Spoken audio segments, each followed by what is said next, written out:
বাংলা চলচ্চিত্রের অমর নায়ক সালমান শাহ, যিনি আজও কোটি ভক্তের হৃদয়ে অমর। বহু বছর পর তার হত্যাকাণ্ড নিয়ে আবারও সামনে এসেছে নতুন তথ্য।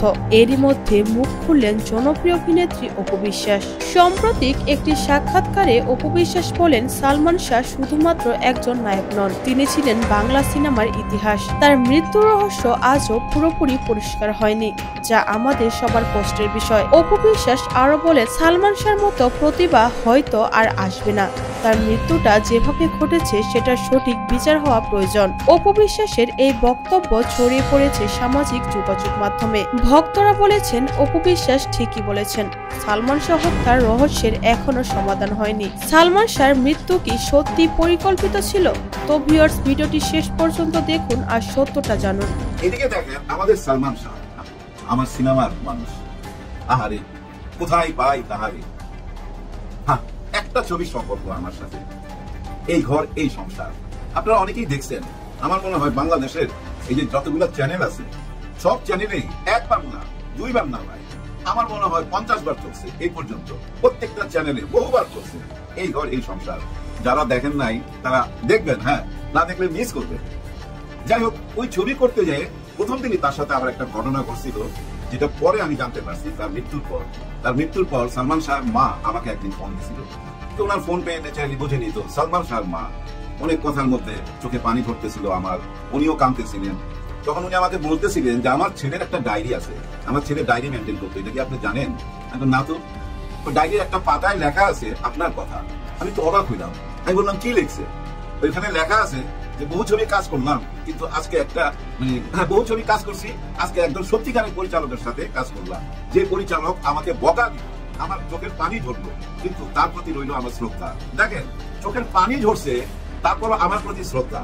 ওই ডায়েরিটা কিন্তু এখনো আছে, আমার মনে হয় পুলিশের কাছে আছে। যাই হোক, কেন ও চোখের পানি ঝরালো এই গল্পটা এর আগে আমি করছি, যখন আমি সিনেমা নিয়ে কন্টেন্ট বানাইতাম তখনই আলাপটা করছি। কিন্তু ইদানিং যারা আমাকে ফলো করেন ওনারা নিশ্চয়ই ওই কন্টেন্টটা দেখেন নাই, ওনাদের জন্য বলতেছি। সেদিন ছিল এই ঘর এই সংসার ছবির প্রথম শুটিং, আর এই শুটিংটা ছিল ওই যে ধানমন্ডির ওই সাইডে, জায়গাটার নাম ভুলে গেলাম, পিলখানার সাথে, যেখানে গরুর চামড়া জমায় রাখে, খুব দুর্গন্ধ হয়, ওইখানে একটা বাড়িতে ওই শুটিংটা ছিল।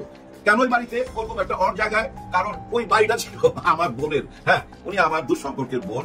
ওনার বাড়ি 5 তলার মধ্যে আমি সেট ফেলছি, যেহেতু ছবিটা বাজেটের মধ্যে, কম বাজেটে। আর এই ছবিটার প্রডিউসার ছিল, আর এই ছবিটার প্রডিউসার আমরা দুইজন, আমি আর খলিল ভাই, বিখ্যাত অভিনেতা। হ্যাঁ, সেই খলিল ভাই, উনি আর আমি প্রডিউসার। বাজেট মাত্র 20-22 লাখ টাকা।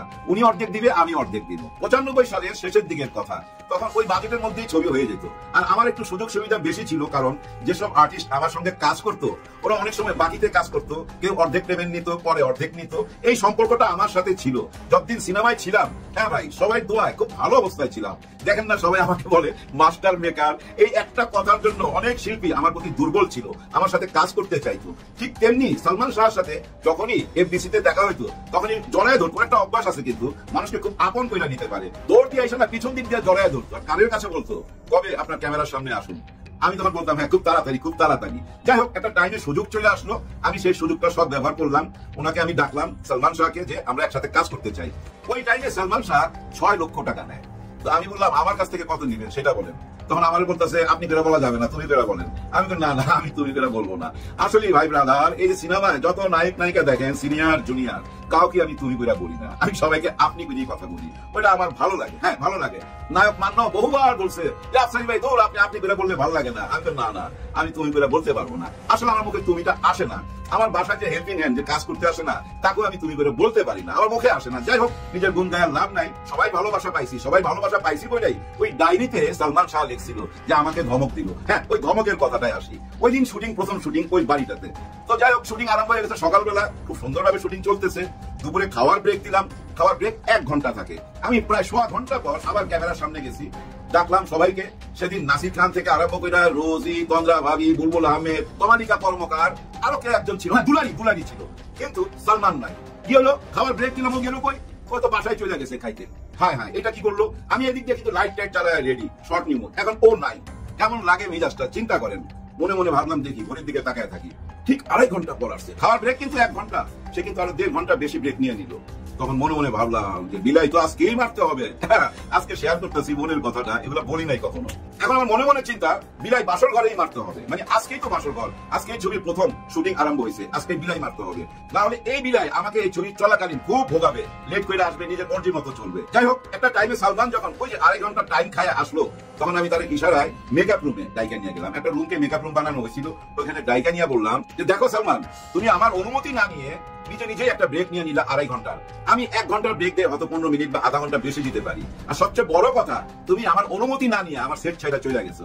হ্যাঁ ভাই, দেখেন আমার সেট ছাইড়া কিন্তু এই যে ম্যাডাম শাবানা, উনিও কোনোদিন যাইতো না। নায়ক আলমগীর সাহেব, কত বড় নায়ক, ওনাদের নিয়ে আমি ছবি করছি, কখনোই না। ম্যাডাম যদি ওয়াশরুমে যাইতো না, দূর থেকে আমাকে এরকম করতো, এরকম আমার সঙ্গে আমি তাকাইতাম, উনি এরকম আস্তে করে দেখাইতো গায়ে আঙুলটা। মানে একজন ছাত্র যেভাবে টিচারকে দেখায় ওয়াশরুমে যায়, ঠিক একই ব্যাপার, আমার অনুমতি ছাড়া কেউ চায় না। আর এটা আমার একটা ইগো প্রবলেম আছে, কারণ আমি পরিচালনাটাকে মনে করি একটা যুদ্ধের মতো। ওইখানে আমি জেনারেল, আমার ওয়ার্ডারই সব চলতে হবে, আমি যা বলবো তাই হইতে হবে, এরকম একটা ব্যাপার আমার ভিতরে কাজ করে। আর ওই কাজ করে বলে অনেকে কিন্তু আমাকে আবার বলে এই লোকটা একেবারে চামার, কোনো কিছুই ছাড় দেয় না। হ্যাঁ ভাই, সিনেমায় আমি কোনো কিছু ছাড় দিই না, আমি ছাড় দেই না বলেই একটা টাইটেল পাইছিলাম, যেটা একটু আগে বললাম। যাই হোক, তখন আমি তাকে বললাম যে তুমি আমার অনুমতি ছাড়া যেহেতু গেছো, সেহেতু আমি এই ছবিটা করবো না। তোমাকে আমার অ্যাডভান্স দেওয়া আছে 2 লক্ষ টাকা, 4 লক্ষ টাকা তোমার সাথে আমার কথা, তুমি স্যাক্রিফাইস করছো, থ্যাংক ইউ। ওই 2 লাখ টাকা ফেরত দেওয়ার দরকার নাই, ছবিটা এখানেই stop, full stop, enough is enough. এরকম একটা ভাব ধরে রুম থেকে বাইরে আমি ছাদে চলে গেছি। এদিকে কি হয়েছে জানেন, সে অঝরে কাঁদতেছিল, অঝরে কাঁদতেছিল। আর ওই কান্নাটা দেখছে কে জানেন, এই যে আমাদের শিল্পী দুলারি, নাসির খান, এরা। এরপরে রোজিকে ডাকছে, রোজিকে বলছে দেখো মেকআপ রুমে সালমান কাঁদতেছে। সালমান তো বলতো না, সবাই ইমন বলে ডাকতো, ইমন কাঁদতেছে। কারণ সবাই তাকে বলতেছে কি হয়েছে, কি ঘটনা, কোন পারিবারিক ব্যাপার না অন্য কিছু। আসলে আমি যখন বকা দিছি, বকা চাই নাই, মানে শাসন করছি, তখন তো কেউ ছিল না। কিন্তু সে তখন সবাইকে বলছে ছবিটা উনি বন্ধ করে দিছে, আমি ওনার অনুমতি না নিয়ে বাসায় গেছিলাম, এটা আমি ভুল করছি, আমি সরি। যাই হোক, একটা টাইমে ছাদে আসছে সবাই, সালমান আসে নাই, সবাই এসে আমার বলতেছে যে ও সরি বলতেছে, নিচে আসেন, নিচে আসেন। বিশেষ করে আমাদের খলিল ভাই, কারণ খলিল ভাই হচ্ছে এই ছবির প্রডিউসার, আমরা 2 জন প্রডিউসার। প্রডিউসার বলতেছে নিচে আসেন, খুব কাঁদতেছে। আয়সা দেখি ভাই চোখ টোক ফুলে গেছে। এমনি ফর্সা মানুষ, জানেন ও মেকআপ ছাড়া শুটিং করে, কিন্তু কোনোদিন মেকআপ নেয় না, কিন্তু মেকআপ রুমে বসে আড্ডা মারে, কিন্তু মেকআপ নেয় না। একটা তাওয়াল থাকে তার, ওই তাওয়ালটা বরফের মধ্যে দেওয়া থাকে, ওইটা নিয়ে খালি মুখ মুছে, আর মুখের ডলা দিলেই না লাল হয়ে যায় চেহারা। প্রত্যেক শটের আগে ওরকম মুখের মধ্যে ওই তাওয়ালটা ডলা দেয়, দিলেই লাল হয়ে যায়। পর্দায় যে সালমান শাহকে আপনারা দেখেন, বাস্তবে সালমান শাহ আরো সুন্দর ভাই, আরো অনেক সুন্দর, আমি বুঝাইতে পারবো না। যাই হোক, ওই দিক থেকে পুরো ছবিটা এত সুন্দরভাবে আমি পার করছি, পুরো সহযোগিতা পাইছি আমি সালমান শাহ, পুরো সহযোগিতা। কখনো 1 মিনিট লেট করে আসে না, যদি আমি 9টায় বলতাম না, ও 9:45 চলে আসতো। আর সবচেয়ে বড় কথা কি জানেন, ওর মধ্যে ভনিতা ছিল না, যা কিছু ছিল একদম খাঁটি ব্যাপার, কোনো ভনিতা ছিল না, কোনো নাটক ছিল না, ওই যে লোক দেখানোর ব্যাপার তা ছিল না। কিন্তু একটা ছবি ওই আমলে খুব ভাইরাল হয়েছিল, ছবিটা কেমন ছিল, ও আমার মাথার মধ্যে ছাতা ধরে রাখছে, আর আমি ক্যামেরায় কাজ করতেছি। আপনারা হয়তো অনেকেই জানেন, অনেকেই জানেন না, আমি কিন্তু আমার ছবির এই যে ক্যামেরার ব্যাপারটা আমি দেখভাল করি। ক্যামেরা সেকশনে একজন থাকে, থাকবে না কেন, নিশ্চয়ই থাকে, তারই দায়িত্ব, কিন্তু এটা আমার নিয়ন্ত্রণে থাকে। আমি মনে করি ক্যামেরার উপরে যদি কোনো পরিচালকের অধিকার না থাকে, অধিকার কথাটা মনে রাখেন, ক্যামেরার উপরে যদি তার অধিকার না থাকে, সে কোনোদিন পরিচালক হইতে পারবে না। যাই হোক, আমার এই ঘর এই সংসার একদিন শেষ হইলো, রিলিজ হইলো, কিন্তু রিলিজে আমি ভালো ফলাফল পাইলাম না। কেন পাইলাম না জানেন, আমার ছবির সাথে রিলিজ হয়েছিল রুটি নামে একটা ছবি, রুটি, ওখানে মেহেদি ছিল, মান্না ছিল, আরো কিছু নায়িকা ছিল। ওই ছবিটা ছিল ভাই একেবারে খোলামেলা, এনায়েত করিম ছিল পরিচালক, আর আমার ছবিটা ছিল টোটাল সোশ্যাল ইমেজের একটা ছবি, যে ছবিটা ঘর সংসার নিয়ে, যার জন্য ছবির নাম এই ঘর এই সংসার। যাই হোক, ছবিটা রিলিজের পর যেমন ফলাফল না পাইলো, 1 মাস পর এই ছবিটা আমার দিক নিল, মানে আলোচনার শীর্ষে চলে আসলো। কিন্তু কেন, এই যে 1 মাসের কথা বললাম, এই 1 মাসের একদিন আগের ঘটনা বলি। এবার সকালে ঘুম থেকে উঠে শুনি সালমান শাহ নাই পৃথিবীতে। কি হয়েছে, ও আত্মহত্যা করছে, এরকম একটা কথা শুনলাম। আমার মনের মধ্যে তখন প্রশ্ন উঠলো, কিরে গতকাল রাত্রি তো ও আমার সামনে দিয়ে গেল, ওর বউ গেল, সাথে বাদল খন্দকারকে নিয়ে গেল, বিখ্যাত পরিচালক বাদল খন্দকার। সালমান শাহ ডাবিং করতেছিল ডাবিং থিয়েটারের ভিতরে, সেখানে শাবনূর ছিল এবং সালমান শাহ ছিল এবং এই সামিরা ছিল। সামিরাকে নিয়ে কিছু কথা বলবো আমি, আগে এই ডাবিং এর কথাটা বইলা নেই। তো ওরা ভিতরে ডাবিং করতেছিল। কেন সামিরা আসতো, সামিরা আসতো এই জন্য, যখনই শাবনূরের সাথে সালমানের কোনো কাজ থাকতো তখন ইনি আসতো, কারণ ওনার ভিতরে একটা সন্দেহ কাজ করতো যে শাবনূর আর সালমান শাহের ভিতরে কোনো সম্পর্ক আছে, এরকম একটা ব্যাপার তার ভিতরে কাজ করতো, যার জন্য শাবনূরের যেখানে শুটিং থাকতো, ডাবিং থাকতো, এই সামিরা যেত।